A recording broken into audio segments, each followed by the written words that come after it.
Section 27 of CPC रे बहुत important कथा हमें जानिबा जे आपण को समन ड्यूली सर्व हो सारी बुझिपारछंती आपण होचंती डिपेंडेंट किंतु आपण 30 दिन भितर अपियर करी पारि नाहंती इवन इफ आपणकर प्लीडर बा एजेंट माने मध्य अपियर करी पारि नाहंती तेणु से केस रे कौन हम फ्रेंड्स ना से केस रे कौन हो ना ऑर्डर 6 रूल 10 अनुसार एक्सपार्टी कौन डिग्री हो जोगुटा 24 रे आसी जीवो तेणु सदा सर्वदा गोटे कथा मन रखि थांतु जदि कौन सिविल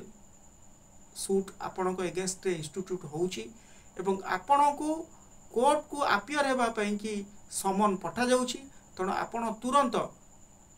जो बेठारू समन पाइले से बेठारू 30 दिन भितर जाइके कोर्ट रे जोगाजोग करंतु नहले आपण एगेंस्ट रे सुनानी हो।